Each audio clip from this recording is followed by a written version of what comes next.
Target on point में आपका स्वागत है। हम लोग इरूटेरिया करंट अफेयर्स का मैगज़ीन पढ़ रहे थे और उसी क्रम में हम लोग अभी जनवरी 2025 का नेशनल करंट अफेयर्स पढ़ने वाले हैं। ठीक है, चलिए शुरू करते हैं। इंदौर ने दुनिया का पहला ऊर्जा साक्षर शहर बनने के लिए जलवायु मिशन की शुरुआत की है। इस मिशन का उद्देश्य 5 लाख निवासियों को ऊर्जा साक्षर बनाना है, जो ग्रीन हाउस गैस उत्सर्जन को कम करने तथा ऊर्जा संरक्षण को बढ़ावा देने पर केंद्रित है। तो जलवायु मिशन जो है, जो कि दुनिया का पहला ऊर्जा साक्षर बनने के लिए जलवायु मिशन कौन लॉन्च किया है? इंदौर लॉन्च किया है। और उद्देश्य कितना है? 5 लाख निवासियों को ऊर्जा साक्षर बनाना है। तो कहता है ऊर्जा साक्षर है, तो इंदौर बहुत साफ़ सफाई वाला जगह है और उसको ऊर्जा साक्षर शहर बनाना है। तो 5 लाख निवासियों को वो ट्रेनिंग देगा और कहता है ग्रीन हाउस गैस को उत्सर्जन को कम करेगा और ऊर्जा संरक्षण को बढ़ावा देगा। हाल में ही कर्नाटक वन विभाग ने पेड़ों की अवैध कटाई तथा वन्यजीव को शिकार रोकने के लिए गरुड़क्षी ऑनलाइन FIR प्रणाली शुरुआत की है। यह प्रणाली वन्यजीव संरक्षण अधिनियम के तहत आपराधिक मामलों को ऑनलाइन निपटारा करेगा। तो कहता है कि ये कर्नाटक विभाग ने, ये जो है वन विभाग ने पेड़ों की अवैध कटाई और शिकार रोकने के लिए कौन सा ऑनलाइन FIR प्रणाली को लॉन्च किया है? तो गरुड़क्षी को लॉन्च किया है। तो ये पेड़ों की कटाई के रोकने के लिए कौन सा है? तो गरुड़क्षी किसने लॉन्च किया है ऑनलाइन FIR प्रणाली? तो किया है कर्नाटक ने किया है। गुजरात के जामनगर में समुद्री राष्ट्रीय उद्यान अभ्यारण्य में भारत की पहली तटीय जलचर वेंडर पक्षी जनगणना शुरुआत की गई है। तटीय जलचर वेंडर पक्षी जनगणना की शुरुआत की गई है। इस जनगणना का आयोजन 3 से 5 जनवरी तक वन विभाग और गुजरात पक्षी संरक्षण समिति द्वारा संयुक्त रूप से किया जा रहा है।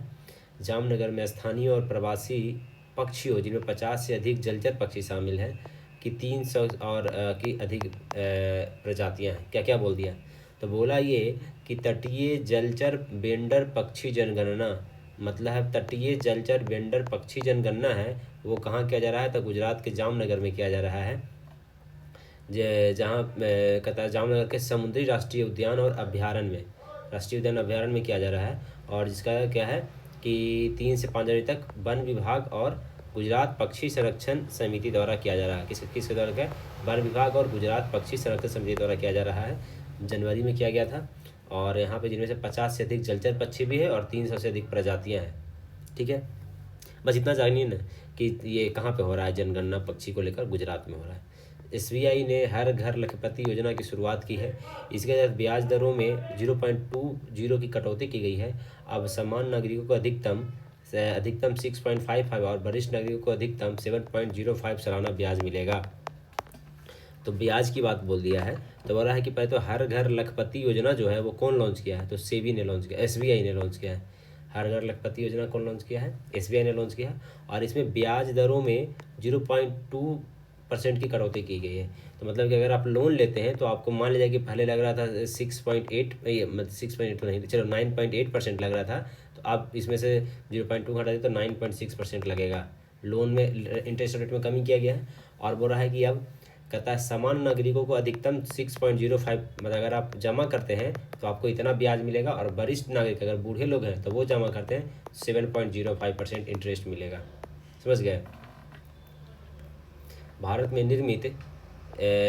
में निर्मित सर्जिकल रोबोटिक प्रणाली SSI मंत्रा, SSI क्या है? SSI मंत्रा ने टेली सर्जरी के माध्यम से 286 किलोमीटर की दूरी को 2 रोबोटिक्स हृदय शल्य चिकित्सा की सफलतापूर्वक की है। ये क्या क्या बोल दिया भैया, वो समझिए। बोला ये कि भारत में निर्मित सर्जिकल रोबोटिक प्रणाली SSI मंत्रा ने टेली सर्जरी के माध्यम से 286 किलोमीटर दूरी से 2 रोबोटिक्स हृदय शल्य चिकित्सा की सफलतापूर्वक इलाज किया है। तो क्या बोल दिया इसमें? तो SSI मंत्रा जो है, ये SSI मंत्रा है, वो क्या है कि भारत का निर्मित सर्जिकल रोबोटिक प्रणाली है। क्या है? भारत का निर्मित सर्जिकल रोबोटिक प्रणाली का नाम क्या है? SSI मंत्रा। SSI मंत्रा ये क्या किया है कि अलग अलग दूरी पे 286 किलोमीटर दूरी पे इस रोबोट के हिसाब से रोबोटिक हृदय शल्य चिकित्सा किया गया है। समझ गए? तो ये भारत में निर्मित है। क्या नाम है? SSI मंत्रा नाम है, ये याद रखिएगा। तमिलनाडु में कन्याकुमारी में समुद्र पर बने भारत के पहले ग्लास ब्रिज कांच का पुल निर्माण किया गया है। यह पुल विवेकानंद रॉक मेमोरियल और 133 फीट ऊंची तिल्लुवर प्रतिमा को जोड़ता है। यह पुल स्थानीय तथा अंतर्राष्ट्रीय पर्यटकों के लिए मुख्य आकर्षण का केंद्र बना है। तो बोल रहा है कि ये जो भारत का पहला ग्लास ब्रिज बनाया गया है वो कहाँ बनाया गया है? तमिलनाडु के कन्याकुमारी में बनाया गया है, समुद्र पे बनाया गया है। समुद्र पर ग्लास ब्रिज बनाया गया है जो कि यह विवेकानंद रॉक मेमोरियल को कहता है तिल्लुवर प्रतिमा से जोड़ता है। विवेकानंद रॉक मेमोरियल को किसे जोड़ता है? तिरुवन प्रतिमा से जोड़ता है और 133 फीट ऊंचा भी है। तो ग्लास ब्रिज बनाया गया है। आगे देखिए, केंद्रीय सड़क परिवहन और राजमार्ग मंत्री नितिन गडकरी जी ने मुंबई में एक सड़क सुरक्षा अभियान 2025 का उद्घाटन किया है। लोगों में सुरक्षा को जागरूकता लाना है। तो कहता है कि जो सड़क सुरक्षा अभियान जो है वो कहाँ किया गया है? तो सड़क का सुरक्षा अभियान कहाँ किया गया है? मुंबई में किया गया। इतना याद रखिए, जो सड़क का जो सुरक्षा है वो अभियान कहाँ किया गया है? मुंबई में। ऑप्शन रहेगा सबसे पहले रहेगा आपको दिल्ली। आप सोचिएगा अरे भाई दिल्ली में बहुत दुर्घटना होता है, नहीं, तो ये कहाँ किया गया? मुंबई में किया गया सड़क का। और गडकरी जी सड़क मंत्री हैं तो वो काम किए हैं। केंद्र सरकार ने महाराष्ट्र के मराठी भाषा को आधिकारिक रूप से शास्त्रीय भाषा का दर्जा दिया है। तो अभी शास्त्रीय भाषा में लगभग पाँच या छः, शायद 5 है या 6 है, जो भी है, उसमें एक मराठी भी भाषा है जिसको शास्त्रीय भाषा का रूप में दर्जा दिया गया है, मराठी भाषा को। अब आगे पढ़िएगा जिसमें 6 पूरा 5 भाषा को। तेलंगाना की पुलिस ने नागरिकों से फीडबैक प्राप्त करने के लिए फीडबैक प्रणाली की शुरुआत किया है। नागरिक पुलिस स्टेशन, कार्यालय और अन्य प्रमुख स्थानों पर प्रदर्शित QR कोड को स्कैन करके तेलंगाना पुलिस को विभिन्न सेवाओं की अपनी प्रतिक्रिया साझा कर सकता है। तो कहता है नागरिक से फीडबैक लेने के लिए तेलंगाना सरकार ने फीडबैक प्रणाली की शुरुआत किया है। तो फीडबैक प्रणाली किसने किया है? तो तेलंगाना। अगर आपको मैप में याद हो कि तेलंगाना कहाँ है, तो तेलंगाना है आपका, ये है आपका आंध्र प्रदेश और यहाँ पे ये है तेलंगाना। तो ये है तेलंगाना जी, याद रखिएगा, ठीक है। तो फीडबैक फॉर्म कौन ले रहा है? तो बता कि आपका कैसा फीडबैक आपका है वो देखिए तेलंगाना सरकार ने किया। गोवा की सरकार ने भारत LIC द्वारा शुरू बीमा सखी योजना को राज्य में लागू किया है। हरियाणा के बाद यह लागू करने वाला गोवा दूसरा राज्य बन गया, देश का दूसरा राज्य बन गया। तो ये बीमा सखी योजना जो है, बीमा सखी योजना ये किसका है? तो बीमा सखी योजना LIC के द्वारा किया गया है और सबसे पहले इसको हरियाणा किया था और उसके बाद कौन हो गया? गोवा की सरकार किया। हरियाणा के बाद कौन किया? गोवा की सरकार ने इसको लॉन्च किया है, ठीक है। LIC द्वारा बीमा सखी योजना के हैं। आगे देखिए, इसके तहत बीमा सखी योजना के तहत क्या बोला जा रहा है? 18 से 70 वर्ष की उम्र की महिलाओं को वित्तीय साक्षरता और बीमा जागरूकता को बढ़ावा देने के लिए 3 वर्षों के लिए विशेष प्रशिक्षण दिया जाएगा और इसके बाद वो LIC एजेंट के रूप में काम कर सकेगी। तो जो ये जो अभी हम लोग जो ये पढ़े हैं बीमा सखी योजना, तो बीमा सखी योजना क्या है? मतलब आपको एजेंट बनने के लिए, आप महिला एजेंट, क्या चाहिए? महिला एजेंट बनने के लिए है। तो इसके लिए पहले तो हरियाणा सरकार काम किया और उसके बाद कौन आ गया? गोवा आ गया, ठीक है। तो ये अच्छा, ये कितना से कितना उम्र की महिला के लिए है? तो 18 से 70 वर्ष की महिला के लिए। ऐसे बाकी नौकरी होता है 60 वर्ष के लिए होता है, लेकिन ये एजेंट का रूप जो काम करेगा वो 18 से 70 वर्ष के लिए करेगा, ठीक है। और महिलाओं के लिए है वित्तीय साक्षरता और कितने वर्ष का ट्रेनिंग दिया जाएगा? तो 3 वर्षों के लिए विशेष ट्रेनिंग दिया जाएगा। तो ये 18 से 70 वर्ष के महिलाओं को 3 वर्ष के लिए ट्रेनिंग दिया जाएगा। कर्नाटक के बेंगलुरु में 6ठा अंतर्राष्ट्रीय बाजरा महोत्सव हुआ है। बाजरा कहाँ यहाँ पे हुआ? इसका आयोजन GIZ जर्मनी और FIBL स्विट्जरलैंड जैसे अंतर्राष्ट्रीय संगठनों के सहयोग से हुआ। सम्मेलन का विषय कृषि परिस्थिति के माध्यम से कृषि खाद्य प्रणालियों को परिवर्तन एक वैश्विक परिप्रेक्ष्य पर आधारित था। तो कहा जा रहा है कि 6ठा अंतर्राष्ट्रीय बाजरा महोत्सव कहाँ हुआ? बाजरा महोत्सव बेंगलुरु में हुआ। कितने नंबर का था? तो 6ठा नंबर का था। तो बाजरा कितने नंबर का था? 6ठा नंबर का बाजरा था, बेंगलुरु में हुआ। और ये GIZ जर्मनी और FIBL स्विट्जरलैंड दोनों मिलके, जर्मनी और स्विट्जरलैंड मिलके इसका बनाया था। तो इसका यही सवाल ऐसे ही रहेगा कि अंतर्राष्ट्रीय बाजरा महोत्सव कहाँ हुआ है? तो आपका हुआ है जी बेंगलुरु में हुआ है। कितने नंबर का था जी? 6ठे नंबर का था जी। कौन कौन था? जर्मनी था और स्विट्जरलैंड था। भारत वाणिज्य और उद्योग मंत्री पीयूष गोयल ने नई दिल्ली में आयोजित GI समागम के दौरान भारतवर्ष में 2030 तक 10,000 GI उत्पादकों के पंजीकरण की घोषणा किया गया है। तो कहता है कि जो वाणिज्य और उद्योग मंत्री पहले कौन है ये पता कीजिए। कौन है वाणिज्य उद्योग मंत्री? हैं जी पीयूष गोयल जी हैं। और पीयूष गोयल नई दिल्ली में GI समागम की किए हैं। किसका? GI समागम किए हैं जो 2030 तक 10,000 जीआई उत्पादकों को पंजीकरण करना है। तो 2030 तक कितना जीआई होना चाहिए? 10,000 होना चाहिए। कब तक होना चाहिए? 2030 तक होना चाहिए। बेंगलुरु में दक्षिणी अयोध्या कोंडाराम मंदिर के परिसर में भगवान हनुमान जी की 72 फीट की ऊंची मूर्ति स्थापित की गई है, जो देश की सबसे ऊंची हनुमान जी की मूर्ति है। तो देश की सबसे ऊंची हनुमान जी की मूर्ति कहाँ स्थापित किया गया है? देश का जो सबसे ऊंचा हनुमान मूर्ति है वो कहाँ बनाया गया? तो बेंगलुरु में बनाया गया है। और कहाँ बनाया गया? कोंडाराम मंदिर में। कोंडाराम मंदिर में ये 72 फीट का है। कितने फीट का है? तो 72 फीट का जो है हनुमान मंदिर बनाया गया है। फीट भी पूछ देता है जी, 72, 82, 92, 62, तो आपको पता होना चाहिए कितना फीट है? 72 फीट है। और कहाँ है? बेंगलुरु में है, यहीं बेंगलुरु में। और कोंडाराम मंदिर में किया गया है।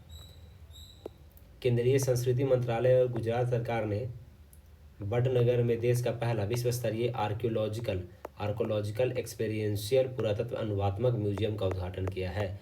तो जो कह रहा है कि आर्कोलॉजिकल एक्सपीरियंशिएबल जो है, जो म्यूजियम बनाया गया, कहाँ बनाया गया?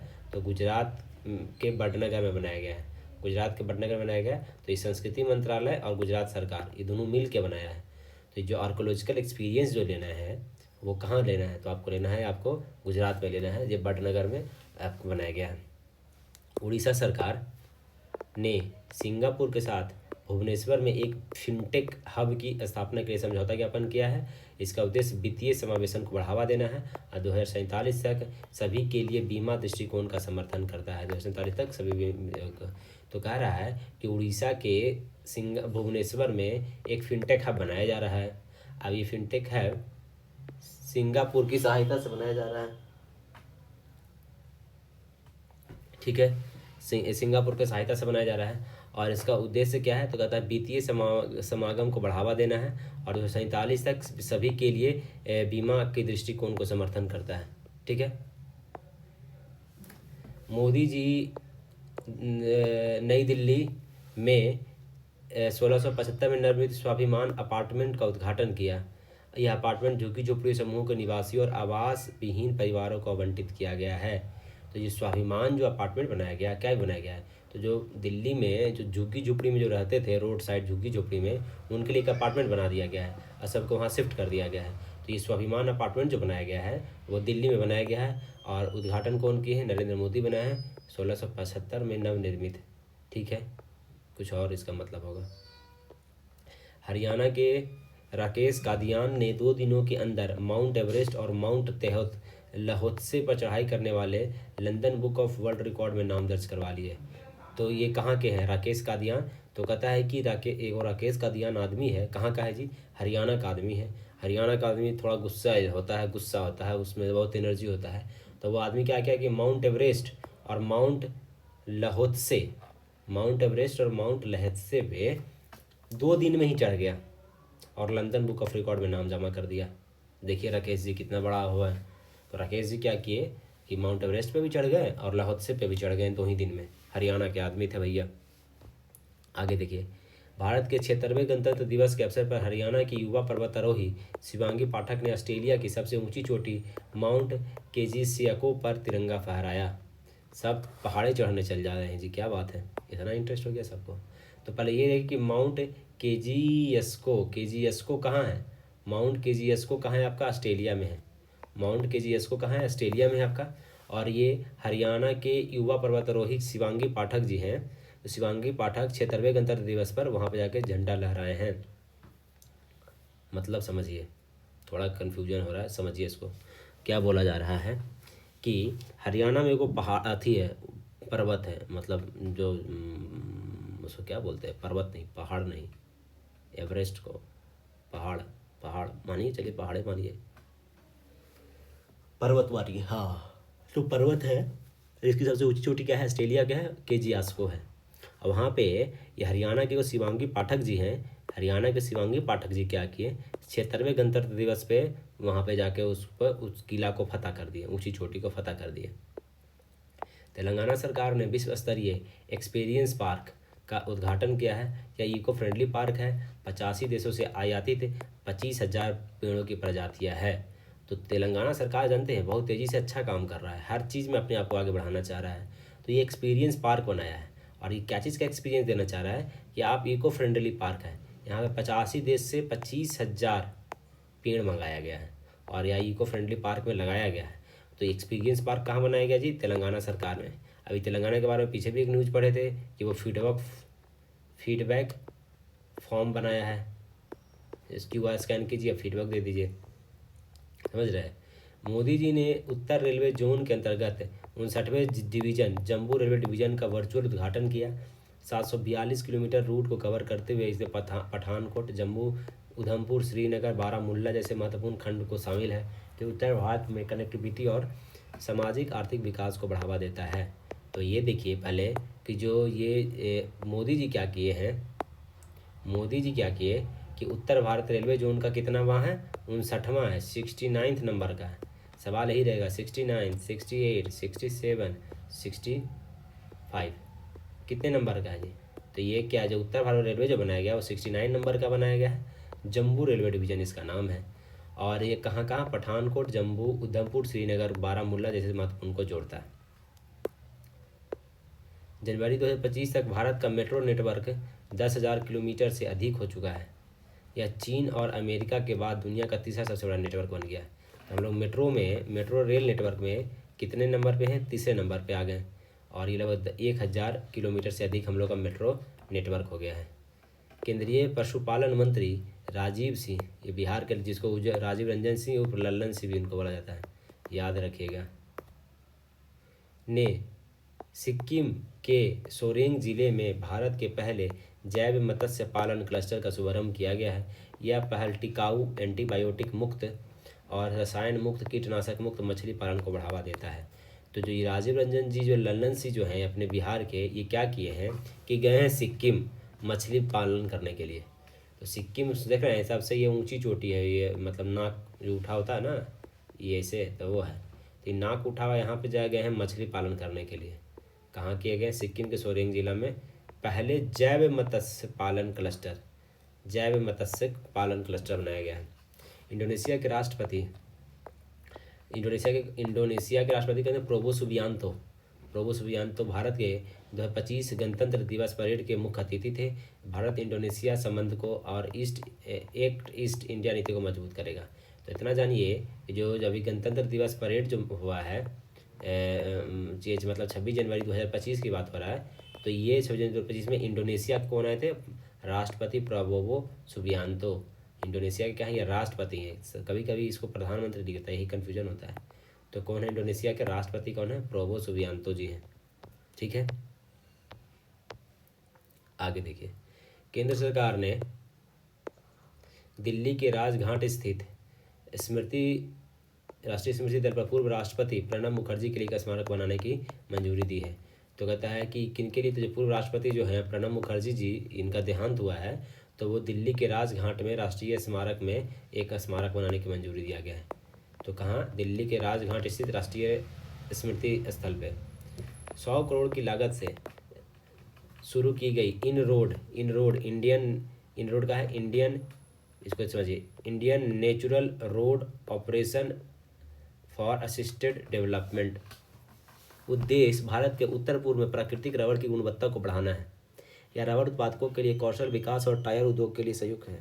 कुछ नहीं समझ में आ रहा है, फिर से पढ़िए।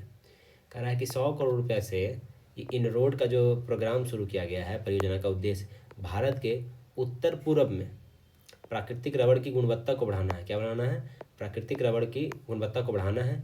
यह रबड़ उत्पादकों के लिए कौशल विकास, टायर उद्योग के लिए सहयोग, मॉडर्न इंफ्रास्ट्रक्चर पर ध्यान केंद्रित करता है, जिससे कृषि और विनिर्माण के बीच सहयोग को बढ़ावा मिलेगा। तो ये पहले देखिए कि इन रोड वो किस चीज़ के लिए है? तो ये प्राकृतिक रबड़ की गुणवत्ता को बढ़ाने के लिए है, ये याद रखिएगा। इन रोड जो क्या है, तो इन रोड पे क्या है? रोड पे टायर चलता है, टायर का जी का बना होता है, रबड़ का बना होता है। तो ये कहता है रबड़ की गुणवत्ता को बढ़ाने के लिए, गुणवत्ता को बढ़ाने के लिए इन रोड का शुरुआत किया गया है। ठीक है, और ये उन रबड़ उत्पादों के लिए है, टायर का हो जाए। ठीक है, बस यही चीज़ समझिए। हाँ, तो इन रोड का अगर फुल फॉर्म पूछे तो कहता है इंडियन नेचुरल रबड़ ऑपरेशन फॉर असिस्टेड डेवलपमेंट। समझ गए? मोदी जी जनवरी 2025 में नवी मुंबई में खारघर में श्री राधा मदन मोहन मंदिर का उद्घाटन किए। गत 12 वर्ष में 170 करोड़ की लागत से बना एशिया का दूसरा सबसे बड़ा इस्कॉन मंदिर है। एशिया का दूसरा सबसे बड़ा इस्कॉन मंदिर है एशिया का। तो कहा जा रहा है, पहले तो आप ये जानिए कि श्री राधा मदन मोहन मंदिर कहाँ है। श्री राधा मदन मोहन मंदिर जो है कहाँ है, तो नवी मुंबई में है। और ये एशिया का कितने नंबर का है ये इस्कॉन जी, ये दूसरे नंबर का है। एक तो बेंगलोर में भी है जो एशिया का बहुत बड़ा है, बेंगलोर में भी इस्कॉन मंदिर है, ये बहुत बड़ा इस्कॉन मंदिर है। ठीक है, अब कितने नंबर का ये नहीं पता है, लेकिन हाँ ठीक है, एशिया का दूसरा सबसे बड़ा इस्कॉन मंदिर है। और इसका उद्घाटन किए हैं मोदी जी 15 जनवरी को नवी मुंबई में बनाया गया श्री राधा मदन मोहन मंदिर। भारत के रेल मंत्री अश्विनी वैष्णव ने 18वें प्रवासी भारतीय दिवस के दौरान भारतीय रेल द्वारा दुनिया के सबसे शक्तिशाली हाइड्रोजन ईंधन चलाने वाले ट्रेन इंजन का विकास की घोषणा की है। स्वदेशी तकनीक से निर्मित यह उपलब्धि रेलवे क्षेत्र में हरित ऊर्जा सतत विकास में एक नया मानदंड स्थापित करेगा। क्या बोला गया कि जो अश्विनी वैष्णव जी हैं वो 18वें प्रवासी भारतीय दिवस कहाँ मनाया गया है, भुवनेश्वर, ये याद रखिएगा। तो 18वें प्रवासी भारतीय दिवस कहाँ मनाया गया है, भुवनेश्वर में मनाया गया है। तो वहाँ पे दुनिया के सबसे शक्तिशाली हाइड्रोजन ईंधन से चलने वाला ट्रेन इंजन के विकास की घोषणा की है। क्या हाइड्रोजन ईंधन से चलने वाला ट्रेन इंजन के विकास की घोषणा की है। यह कहता स्वदेशी तकनीक से बनाया गया है। यह उपलब्धि रेलवे क्षेत्र में हरित ऊर्जा और सतत विकास में एक नया मानदंड स्थापित करेगा, हरित ऊर्जा स्थापित करेगा। ठीक है। महाकुंभ के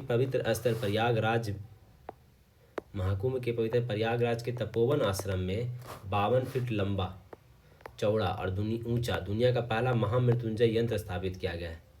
ठीक है। यह मृत्यु पर विजय यंत्र के नाम से मशहूर यह आध्यात्मिक चमत्कार भक्तों को मृत्यु, बीमारी और खतरे के डर पर काबू पाने में मदद करेगा है। साथ ही साहस, सकारात्मकता, भगवान शिव से जुड़ाव को बढ़ाता है। तो बोला जा रहा है कि दुनिया का पहला महामृत्युंजय यंत्र जो बनाया गया, कहाँ बनाया गया है, महामृत्युंजय यंत्र कहाँ बनाया गया है, तो कहता है प्रयागराज के तपोवन आश्रम में। प्रयागराज के तपोवन आश्रम में 52 फीट है लंबा, चौड़ा और ऊंचा। केंद्रीय मंत्री जितेंद्र सिंह ने मुंबई में भारत में अपनी तरह के पहले CSIR मेगा इनोवेशन कॉम्प्लेक्स का उद्घाटन किया है। किसका किया है, CSIR। ठीक है, mega innovation complex. CSIR mega innovation complex जो है, CSIR मेगा इनोवेशन कॉम्प्लेक्स कहाँ किया गया है, मुंबई में किया गया है। और किसने किया, डॉक्टर जितेंद्र सिंह जी ने।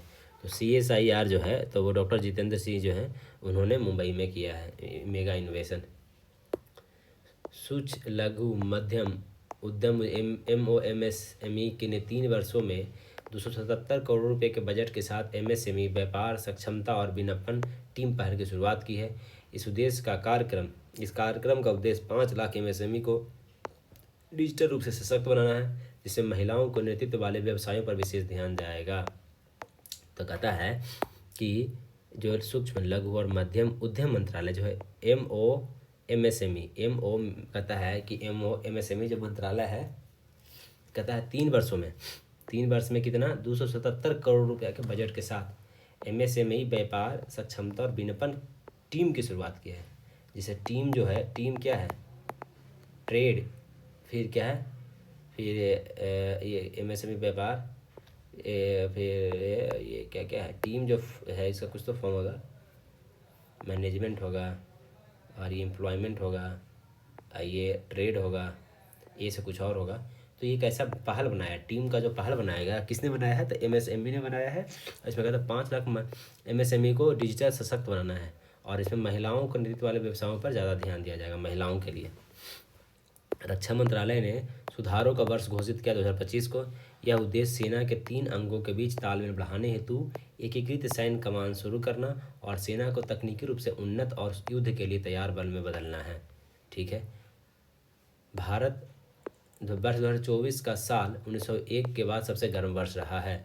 तो कहता है कि 2024 का साल, तो कहता है कि 1901 के बाद सबसे गर्म कौन रहा है जी, तो 2024 रहा है।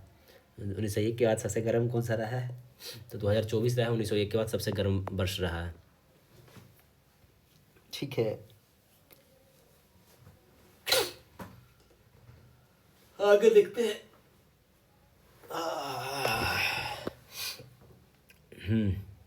फल्गु नदी जो निरंजना नदी है में को नमामि गंगे योजना के तहत पूर्ण जीवन प्रदान किया जाएगा। तो नमामि गंगे नदी जो है, नमामि गंगे नदी है, ये नमामि गंगे अब फल्गु नदी है जो निरंजना नदी है उसको भी पूर्ण जीवन प्रदान किया जाएगा इसी की योजना के तहत। तो अब ये पूछेगा कि नमामि गंगे योजना के तहत किसे पूर्ण जीवन प्रदान किया जाएगा भाई, तो आप गंगा भी रहेगा ऑप्शन, फल्गु भी रहेगा ऑप्शन में। तो आप ये मत करिएगा सिर्फ फल्गु गंगा है, फल्गु को भी आप उसको किया जाएगा। ये फल्गु निरंजना नदी आपने जो बिहार है, ये बिहार का मैप बना दिए जी, यहाँ पे गया है और यहीं पे है फल्गु नदी। महाकुंभ का आयोजन प्रयागराज में 13 से 26 फरवरी तक किया गया था। कब किया गया था? 13 फरवरी से, ये तो याद रखिएगा। कब? 13 जनवरी से 26 फरवरी तक, 13 जनवरी से 26 फरवरी तक किया गया था। उत्तर प्रदेश के संभल में 150 से 250 125 से 150 पुरानी एक बावड़ी मिली है, पुरानी एक बावड़ी मिली है। संभल में एक पुरानी बावड़ी मिली है, लगभग 125 से 150 साल पुरानी है। मुंबई के काम्या कार्तिकेयन जो है 7 महाद्वीपों की 7 सबसे ऊंची चोटी पर चढ़ने वाली दुनिया की सबसे कम उम्र की महिला बन गई है। एक काम्या कार्तिकेयन है, एक और कोई कार्तिकेयन है, एक महादेवा कार्तिकेयन भी है, वो भी 14 महाद्वीप पे चढ़ी है। और काम्या कार्तिकेयन जो है वो 7 महाद्वीप की सबसे ऊंची चोटी पे चढ़ी है, दुनिया की सबसे कम उम्र की महिला बन गई है, याद रखिएगा। एगो जो है वो महादेव कार्तिकेयन भी है, तो उसका ध्यान रखिएगा खाली। कहता है जनवरी में नई दिल्ली में ग्रामीण भारत महोत्सव 2025 का उद्घाटन मोदी जी ने किया है। तो जो कहता है ग्रामीण भारत महोत्सव वो जनवरी में मनाया गया, नई दिल्ली में मोदी जी ने उद्घाटन किया उसको, ठीक है।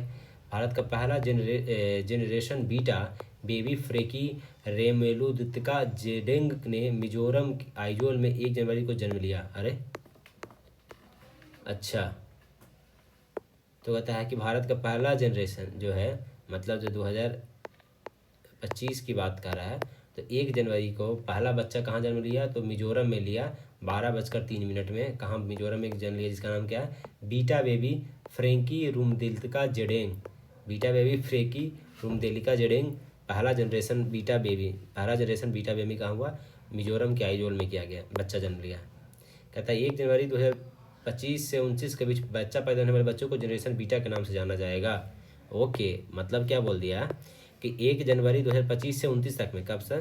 2025 से 2039, 2025 से 2039 तक में लगभग कितना है? लगभग 15 वर्ष की बात हो रहा है। तो इस 15 वर्ष में जो बच्चा का जन्म होगा उसको क्या नाम जाना जाएगा? Generation beta. अल्फा के बाद अब बीटा आ गया है, ठीक है। तो बेटा जो जन्म होगा वो बीटा कहलाएगा, समझ गए? अगले 15 वर्ष जो बेटा जन्म होगा वो बीटा कहलाएगा। तो बीटा बेबी का कहाँ हुआ? अभी मिजोरम में हुआ है, ठीक है, बहुत बढ़िया।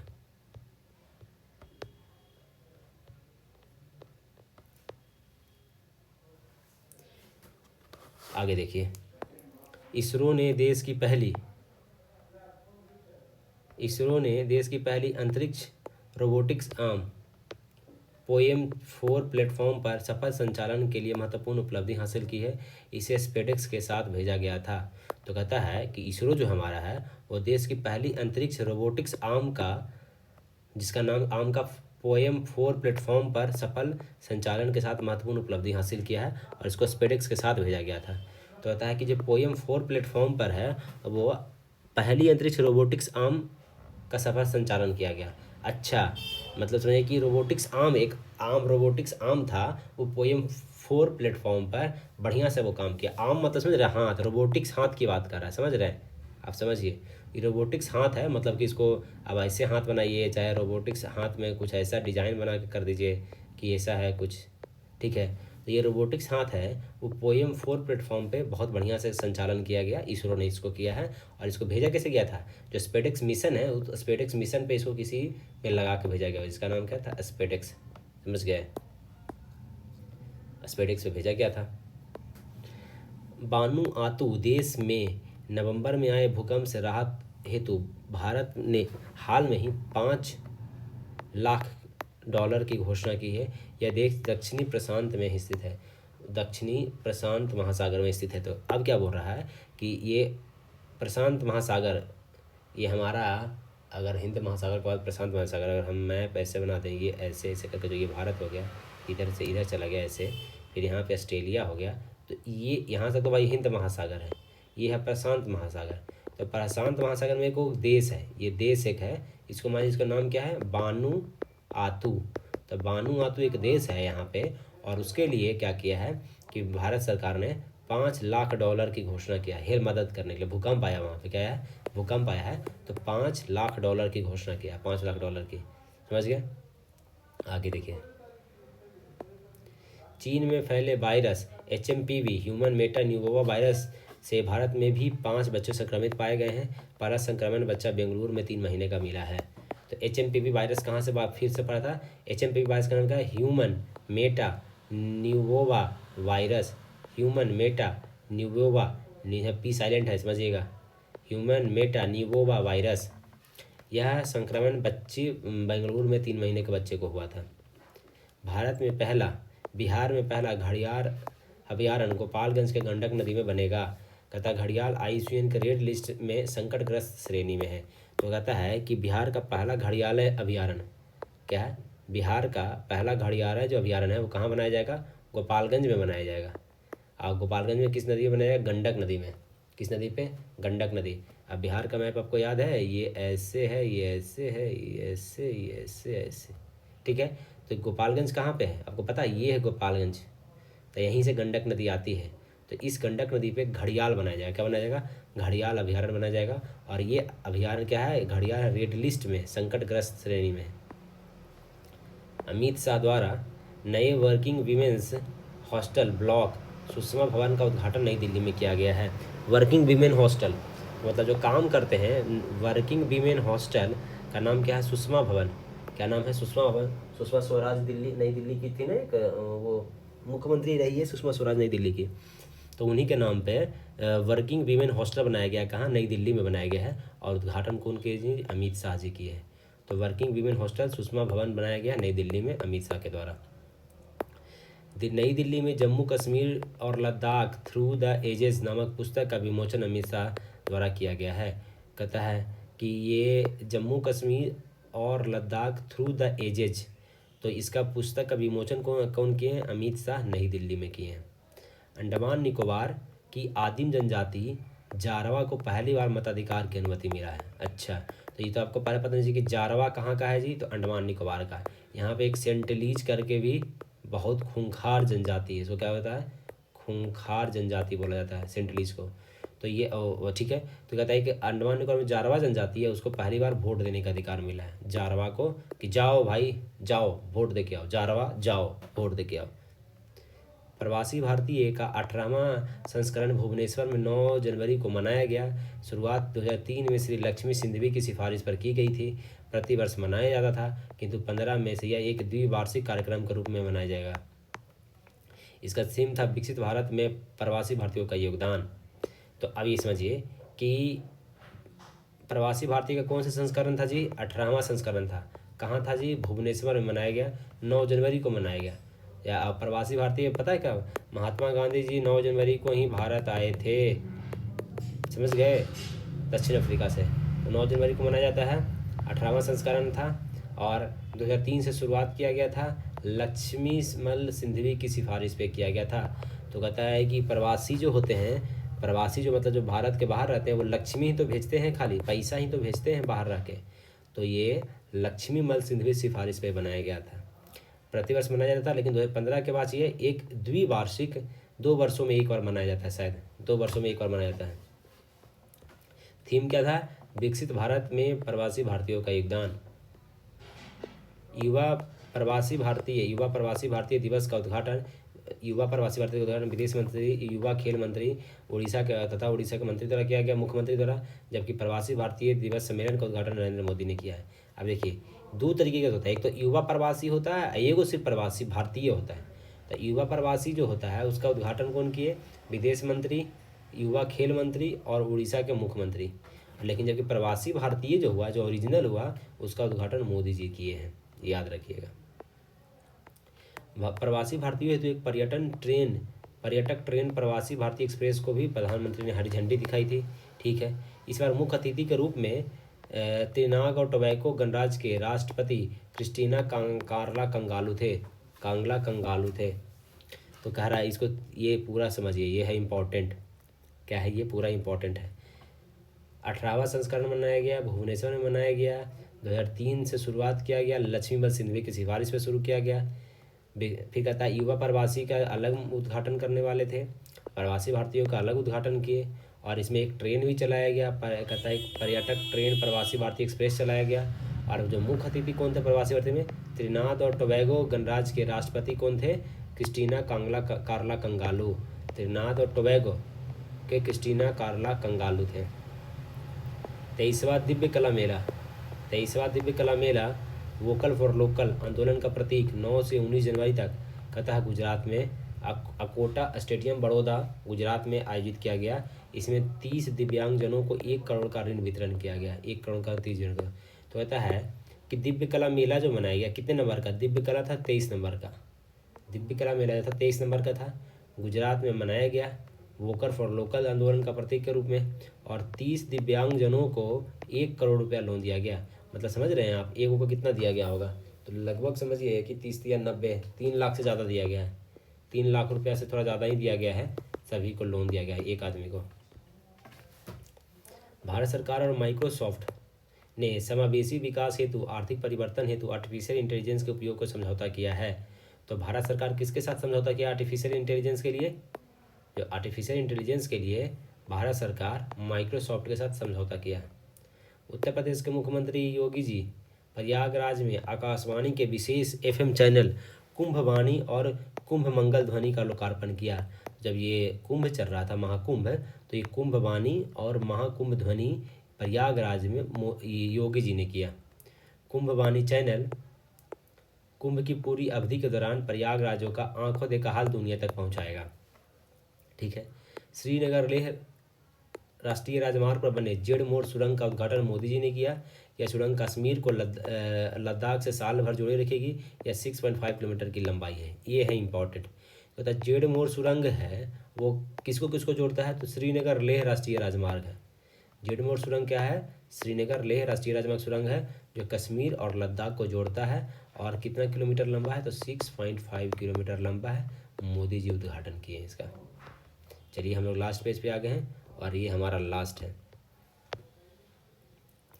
कहता है इंडस फूड 2025 के 8वें संस्करण का उद्घाटन ग्रेटर नोएडा में चिराग पासवान जी ने द्वारा किया गया।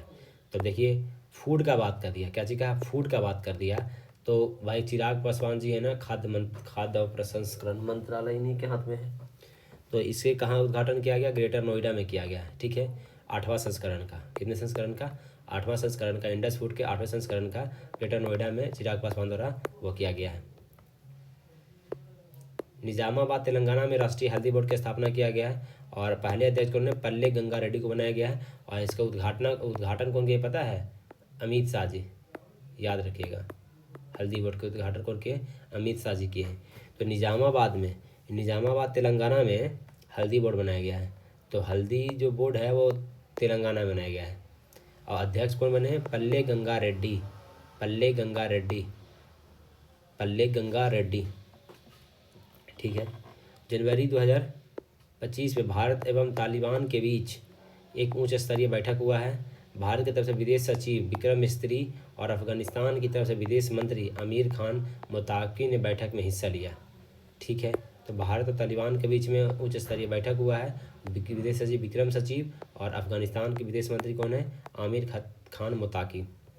विशाखापट्टनम के पास पुदीमदका में एनटीपीसी ग्रीन एनर्जी लिमिटेड का ग्रीन हाइड्रोजन हब प्लांट का शिलान्यास मोदी जी ने किया है। यह प्रोजेक्ट ग्रीन हाइड्रोजन मिशन के तहत बनने वाली पहला ग्रीन हाइड्रोजन हब है। में 20 गीगावाट नवीकरणीय ऊर्जा विकसित किया जाएगा। प्रतिदिन 150 टन ग्रीन हाइड्रोजन और 750 टन ग्रीन हाइड्रोजन से बने उत्पाद जैसे मिथनॉल, ग्रीन यूरिया, टिकाऊ विमान ईंधन का उत्पादन किया जाएगा। ये समझिए। कहता है भारत का पहला green hydrogen hub project Visakhapatnam में किया गया है। ये एनटीपीसी द्वारा किया गया, एनटीपीसी के द्वारा किया ग्रीन हाइड्रोजन जो एनर्जी लिमिटेड जो है वो एनटीपीसी ग्रीन का है, मोदी जी ने इसका उद्घाटन किया। कहाँ किया? विशाखापट्टनम में। और ये ग्रीन हाइड्रोजन मिशन के तहत पहला ग्रीन हाइड्रोजन है। ये 20 गीगावाट का नवीकरणीय ऊर्जा विकसित करेगा। कितना करेगा? 20 गीगावाट, जिसमें 150 ग्रीन हाइड्रोजन होगा, 1500 मतलब 1500, और 7500 ग्रीन हाइड्रोजन के जैसे उत्पाद है। मेथनॉल हो गया, ग्रीन यूरिया हो गया, टिकाऊ विमान ईंधन हो गया। तो गुजरात के जामनगर में दुनिया का सबसे बड़ा डेटा सेंटर बनाया जा रहा है, जिसे अंबानी द्वारा बनाया जा रहा है। और एक शायद अमरावती में भी गूगल बना रहा है। गूगल कहाँ बना रहा है डेटा सेंटर? अमरावती में बना रहा है, ये याद रखिएगा। केरल सरकार ने दुनिया का सबसे तेज मौसम चेतावनी प्रणालियों में से एक कहता है कवाचकम शुरू किया है। कवाचम जो शुरू किया है, तो कहता है कि दुनिया का सबसे तेज मौसम चेतावनी प्रणाली दुनिया का सबसे तेज बनाया कौन? केरल सरकार बनाया। इसका नाम रखा है कवाचम। याद रखिएगा नाम। तो कवाचम कौन बनाया है? केरल बनाया है। एक राष्ट्र एक समय अब केंद्र सरकार अपनाने जा रही है। कहता है सरकार भारतीय मानक समय पूरे देश में लागू करने की योजना बना रही है। एक राष्ट्र एक समय। भारत की पहली उड़ने वाली टैक्सी का प्रोटोटाइप बेंगलुरु के स्टार्टअप कंपनी ने पेश किया। तो उड़ने वाली टैक्सी जो है वो कहाँ किया गया पेश? तो उड़ने वाली टैक्सी बनाया गया बेंगलुरु में। 26 जनवरी 2025 के परेड में हुए पहली बार प्रदर्शन क्या हुआ है भाई? तो संजय युद्ध निगरानी प्रणाली हुआ है पहली बार। क्या है? संजय क्या है? एक युद्ध निगरानी प्रणाली है। अब महाभारत पढ़े होंगे तो जो संजय थे महाभारत में, वो आंखों देखा हाल बता रहे थे धृतराष्ट्र को। वो कौन थे? संजय थे। तो युद्ध का पूरा निगरानी कर रहे थे वो। तो संजय जो है युद्ध निगरानी प्रणाली शुरू करके है। प्रलय सतह से सतह पर मार करने वाला मिसाइल है। मतलब ज़मीन से ज़मीन पे, ये ज़मीन पे वो कोई यहाँ पे है और यहाँ पे कोई एक आइडिया, तो यहाँ से मारेगा, इसको फाड़ देगा। तो इसका नाम क्या? प्रलय ला देगा। मतलब ज़मीन पे ही प्रलय लाया जाएगा ना जी। प्रलय लाएगा कहाँ? ज़मीन पे लाया जाएगा। तो प्रलय क्या है? एक सतह से सतह पर मार करने वाली मिसाइल है। फिर कहता है 12 फीट ऊंची सीढ़ी पर चढ़ सलामी देने वाली पहली सैन्य अधिकारी डिम्पल सी भाटी बनी है। सीढ़ी पर चढ़कर सलामी देने वाली पहली बार तीनों सेनाओं को संयुक्त झांकियाँ भी निकाली गई। तो इस बार क्या क्या जो बहुत अलग हुआ वो समझिए कि एक तो पहले हुआ कि संजय जो युद्ध निगरानी प्रणाली बनाया गया, प्रलय है जो सतह पे मारने वाला मिसाइल बनाया गया, फिर 12 फीट ऊंची सीढ़ी पर सलामी देने वाली कौन है? डिम्पल सी भाटी बन गई, और 3 सेनाओं का संयुक्त झांकी भी निकाला गया। ठीक है। पुराने वाहनों जैसे BS1 और BS मानदंड लागू होने से पहले निर्मित सभी वाणिज्यिक और निजी वाहनों को स्क्रैपिंग नीति के तहत बेचने पर, नए वाहन खरीदने पर एक मुक्त कर पर 50% की छूट दी जाएगी। तो कहा जा रहा है कि कोई आपके पास पुराना गाड़ी है BS1 या उससे भी पहले का गाड़ी है, अगर आप उसको स्क्रैपिंग कर लेते हैं तो नया गाड़ी खरीदते हैं तो उस पर एक मुक्त कर पर 50% तक की छूट मिल जाएगा। जो टैक्स देते हैं तो उस टैक्स पे कितना परसेंट का छूट मिलेगा? लगभग 50% का छूट मिल जाएगा। समझ गए? अब लोग अपने बैंक खाते में एक व्यक्ति की जगह पर 4 लोगों की नॉमिनी बना सकते हैं। यह प्रावधान लोकसभा में पारित बैंकिंग कानून संशोधन विधेयक 2024 में है। तो कहता है कि अभी तक जो नॉमिनी हम लोग एक लोग को बनाते थे, आप कितने लोग नॉमिनी बना सकते हैं? 4 लोगों को नॉमिनी बनाया जा सकता है। ये विधेयक 2024 में पारित किया गया है। भारत का पहला ग्रीन हरित प्रमाणन वाला चिड़ियाघर गुरगेश अरण्य प्रणाली यहाँ हिमाचल प्रदेश में बन गया है। तो ये पहला याद रखिए कि गुरगेश अरण्य प्राणी उद्यान कहाँ है? तो हिमाचल प्रदेश में है। हिमाचल में गुरगेश है जो कि हरित प्रमाणन वाला चिड़ियाघर है। भारत का पहला हरित प्रमाणन वाला चिड़ियाघर गुरगेश अरण्य प्राणी उद्यान कहाँ? हिमाचल में है। विश्व के 900 कलाकारों ने मधुबनी जिले में विश्व की सबसे लंबी मिथिला पेंटिंग बनाई है। मधुबनी जिला में विश्व की सबसे लंबी मिथिला पेंटिंग बनाया गया। 900 कलाकार थे उसमें।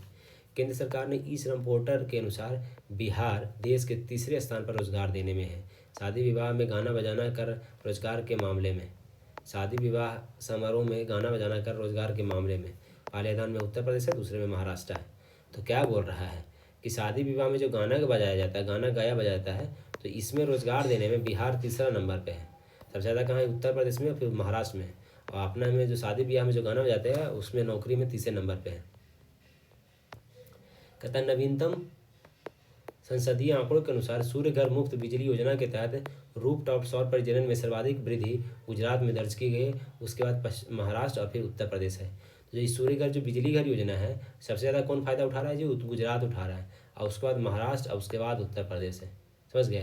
तो धूपा मतलब ठीक है, ये गुजरात है, यहाँ पे गर्मी बहुत ज़्यादा होता है गुजरात में, तो यहाँ पे सूर्य घर लोग ज़्यादा ये लगा रहे हैं रूफ टॉप सौर वाला। उसके बाद बगल में महाराष्ट्र है, उसके बाद यहाँ पे आ रहा है यूपी। केंद्रीय गृह मंत्रालय द्वारा जम्मू कश्मीर के जम्मू शहर में अस्थायी रूप से राष्ट्रीय सुरक्षा गार्ड का केंद्र बनाया गया है। नेशनल सिक्योरिटी गार्ड NSG कहता है NSG का जो कहता है NSG कमांडो जिसको कहते हैं, उसका जो केंद्र बनाया गया है वो जम्मू कश्मीर के जम्मू शहर में बनाया गया है। जम्मू कश्मीर के कौन से शहर में बनाया गया? जम्मू में बनाया गया NSG का वो। तो किसका बनाया गया? NSG का बनाया गया। आप पूछ देगा कि जम्मू कश्मीर में किस सुरक्षा गार्ड का केंद्र NSG बनाया गया है, कमांडो का बनाया गया है, BSF का बनाया गया है, RRPF का बनाया गया है, ऐसा ऑप्शन दे देगा। कमांडो है, BSF है, NSG है, तो क्या है? NSG होगा। उत्तर प्रदेश के बांदा जिले में योगी आदित्यनाथ ने वीरांगना रानी दुर्गावती की प्रतिमा का अनावरण किया है। तो रानी दुर्गावती जो है उनकी प्रतिमा कहाँ बनाया गया है? तो कहता है उत्तर प्रदेश के बांदा जिले में। तो रानी दुर्गावती का प्रतिमा उत्तर प्रदेश के बांदा जिले में योगी जी ने बनवाया है। भारत इजराइल ड्राइव 3.0 के तहत इजराइल में रोजगार अवसरों हेतु उत्तर प्रदेश में कुशल कर्मियों का चयन किया जा रहा है।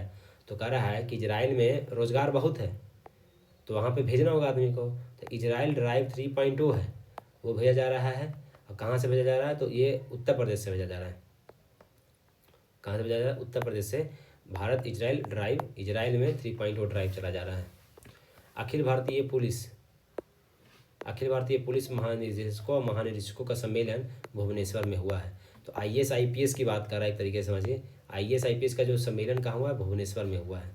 कुरुक्षेत्र में जो चल रहा था गीता महोत्सव का आयोजन कुरुक्षेत्र विकास बोर्ड हरियाणा पर्यटन द्वारा चलाया जा रहा था। तो गीता महोत्सव का कहाँ किया जा रहा था जी? कुरुक्षेत्र में हुआ है गीता महोत्सव।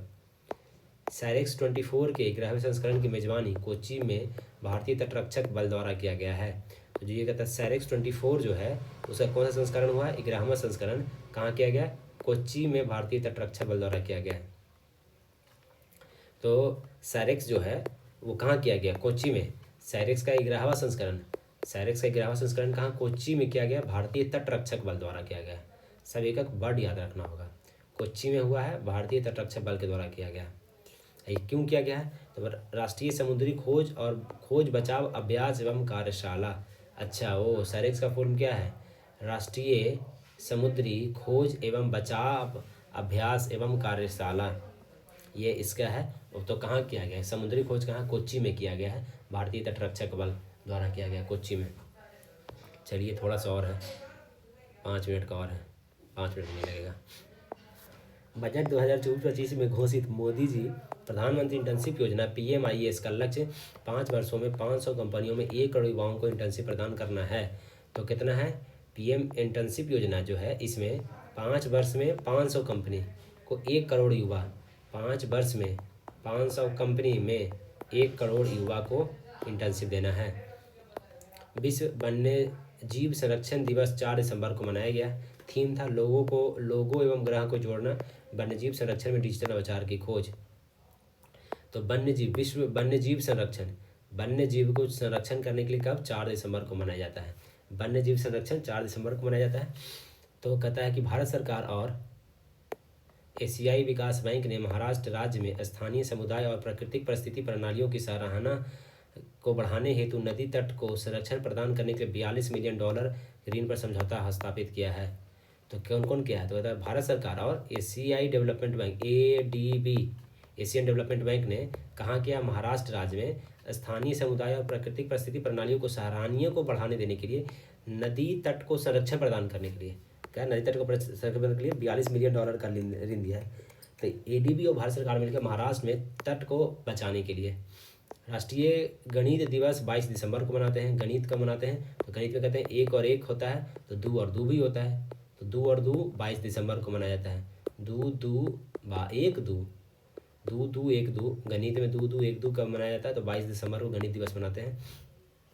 कहता है यह दिवस 2012 में पूर्व प्रधानमंत्री मनमोहन सिंह द्वारा घोषित किया गया था। यह भारतीय गणितज्ञ श्रीनिवास रामानुजन की 125वीं वर्षगांठ पे इस बार का थीम क्या था? गणेश नवाचार का पुल। थीम क्या था? गणेश नवाचार का पुल। तो कहता है कि गणित दिवस का मनाते हैं 22 दिसंबर को, और ये मनमोहन सिंह जी ने श्रीनिवासन रामानुजन की 125वीं जयंती पर उसको वो किया था, 2012 में किया गया था।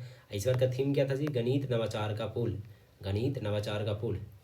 सांस्कृतिक विनियमन को बढ़ावा देने हेतु उत्तर प्रदेश सरकार और मणिपुर सरकार के बीच एक श्रेष्ठ भारत कार्यक्रम को लागू करने के लिए समझौता हुआ है। उन्नत जल प्रबंधन प्रशिक्षण में IT रोपड़ का विशिष्ट स्थान मिला है। क्या बोला? ये दो चीज़ को पढ़िए। कहता है सांस्कृतिक विनियमन को बढ़ाने के लिए उत्तर प्रदेश और मणिपुर के सरकार के बीच एक भारत श्रेष्ठ भारत कार्यक्रम किया गया है, लागू करने का समझौता हुआ है। तो एक भारत और श्रेष्ठ भारत जो कार्यक्रम है, उत्तर प्रदेश जो सरकार है वो किसके साथ किया है? तो किया है मणिपुर के साथ। कहा कि मणिपुर में अभी क्या सांस्कृतिक दो लोग आपस में ही लड़ रहे थे ना, दो जाति, तो उसके लिए उत्तर प्रदेश सरकार और मणिपुर दोनों मिलकर एक भारत श्रेष्ठ भारत का कार्यक्रम किया है। कहता उन्नत जल प्रबंधन में पानी बचाने में IT रोपड़। पानी बचेगा तब तो मतलब रो पढ़ के पानी बचाया है, जल प्रबंधन किया, IT रोपड़ किया है। तो चलिए यहाँ पे हम लोग का ये ख़त्म होता है। अब हम लोग इंटरनेशनल न्यूज़ अगले दिन से पढ़ें।